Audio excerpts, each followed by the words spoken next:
Di saat timnas Indonesia sedang terlena di Australia, timnas Jepang justru membuat sebuah rekor pencapaian yang tak pernah terbayangkan sebelumnya. Dengan menjadi tim tercepat yang mendapatkan tiket keberangkatan menuju jalan yang tinggi Piala Dunia. Namun di balik kesuksesan sang pelatih Hajime Moriyasu, ada sebuah pesan tersirat dari kepengurusan sepak bola di Jepang untuk PSSI yang kini sedang diserbu fans sendiri. Federasi di sana benar-benar harus kita contoh dengan baik. Bagaimana tim Samurai Biru kini menjadi sebuah kiblat sepak bola hingga jadi king di tanah Asia.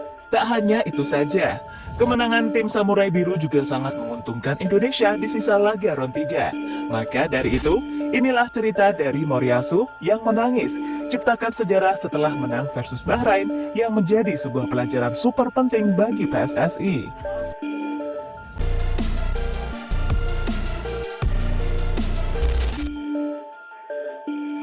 Dalam kekalahan ini, sebuah tanggung jawab besar yang telah dipegang secara penuh oleh Erick Thohir memang menjadi sorotan.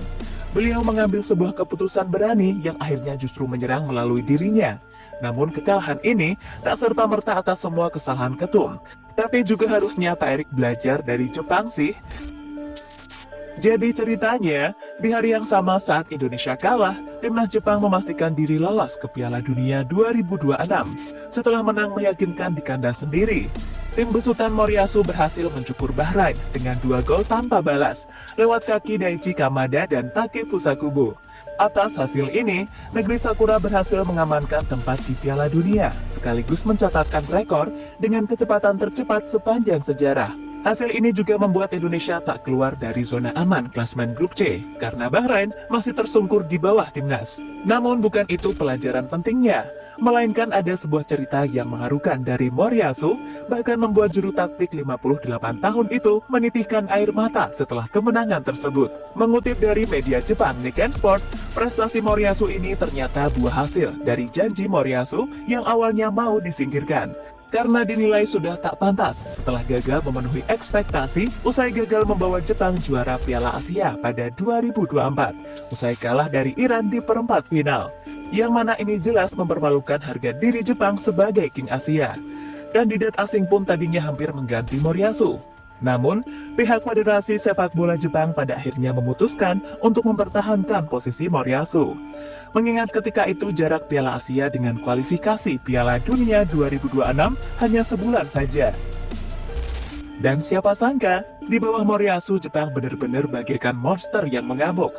Tim besutannya tak tersentuh sekalipun dengan mencatatkan 6 kemenangan, 1 hasil imbang tanpa satupun kekalahan selama kualifikasi Piala Dunia 2026. Dari sini media-media Jepang tadi pun ikut membuktikan bahwa keputusan mempertahankan pelatih Hajime Moriyasu yang sempat menahan sakit saat menjadi starter tim di turnamen sebelumnya terbukti efektif. Yang mana ini hasil dari dukungan Kozo Tashima, mantan presiden JFA yang mempertahankan Moriyasu. Bahkan Nikkei Sport sampai menceritakan sebuah rahasianya yang kini diungkapkan tadi. Kami mendengar beberapa cerita dan rahasia di balik layar yang kini dapat terungkap, tulis Nikkei Sport dalam artikelnya.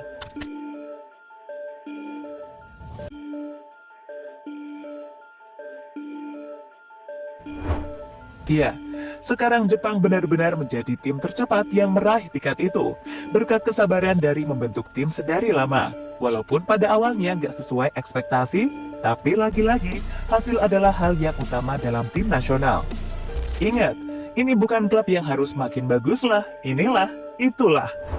Dan seharusnya Erick Thohir belajar dari sini buat mempertahankan tim yang sudah lama sebelum dirinya masuk.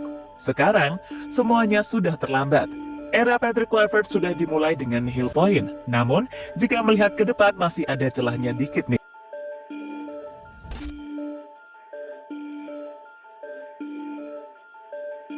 Sindiran tersirat ET ke Kluivert. Fans dan pemain minta Kluivert out, stay in. Setelah kekalahan ini, pernyataan dari Erick Thohir adalah sesuatu yang paling dicari. Beliaulah yang mengambil keputusan besar yang merugikan sejak debut kepelatihan baru. Namun entah kenapa, Erick Thohir malah tak membicarakan sedikit pun soal pelatih. Beliau malah fokus kepada pemain dan dukungan tanpa menyebut peran pelatih sedikit pun. Saya tetap dukung tim nasional sepak bola Indonesia di saat kalah ataupun menang. Karena saya mencintai bangsa ini seutuhnya. Saya akan tetap kerja keras membangun tim nasional ini untuk menembus Piala Dunia. Kepada para pemain, tetap tegakkan kepala kalian. Peluang itu masih ada, tulis Erick Thohir dalam unggahan Instagramnya. Ya, entah mau melindungi atau justru kecewa, Erick Thohir nampaknya nggak mau bahas soal pelatih di depan umum. Beliau sepertinya ingin menunggu laga kedua kontra Bahrain, yang baru akan bisa menjadi sebuah perbandingan ataupun pengambilan keputusan.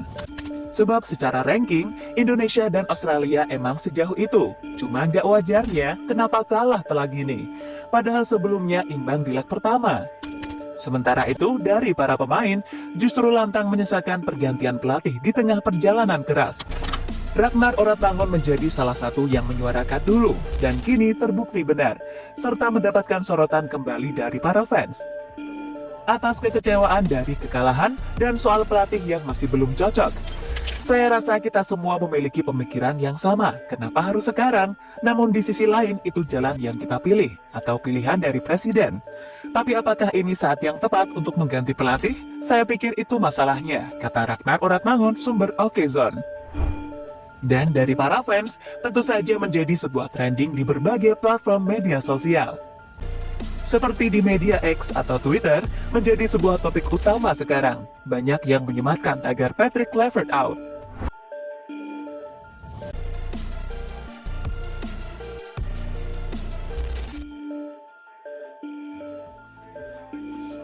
Selanjutnya, kita masih menyisakan satu laga di matchday Maret dengan menghadapi Bahrain di kandang sendiri. Adalah sebuah sorotan nomor satu dari para penggemar yang telah siap turun untuk perang. Perang di sini maksudnya ingin memberikan sepenuhnya kepada timnas. Dendam yang masih membekas belum bisa terkelupas jika belum mengalahkan tim biadab tersebut. Mungkin, jika lawan Australia aja mengecewakan gini, kalau sampai gagal versus Bahrain, maka kelar karir seorang Patrick Kluivert. Pihak PSSI khususnya Erick Thohir juga terkena tekanan. Maka dari itu, laga yang berlangsung pada 20 Maret menjadi sebuah laga hidup dan mati bagi jiwa bangsa sepak bola Indonesia. Saat ini, kondisi Bahrain sendiri juga sedang tak baik-baik saja setelah menjadi korban keganasan Jepang yang menorehkan sejarah tadi. Sekarang, Indonesia dan Bahrain sama-sama mengoleksi 6 poin. Dengan ini, keduanya sama-sama serius. Dan Bahrain pun udah nggak berani keluar-keluar lagi. Skuad asuhan Dragan Talajic memilih untuk fokus sama halnya dengan timnas. Apalagi dukungan fans yang siap meneror mereka di GBK juga menjadi sebuah sinyal yang tak mungkin diremehkan seluruh rombongan Bahrain, ya kan? Pada akhirnya, dukungan yang lebih dari 70.000 tiket GBK telah habis diborong fans Garuda. Akan tergantung pada performa dan penerapan strategi lagi. Jika nggak ada perubahan, ya susah sih. Semoga saja Alex Pastor turun gunung deh buat mencerahkan Patrick Kluivert yang agak kebingungan ini. So, masih optimis gak kalian memandang ke depan gerbang Piala Dunia dengan kondisi sekarang? Atau ganti STY lagi aja? Coba tulis di kolom komentar ya.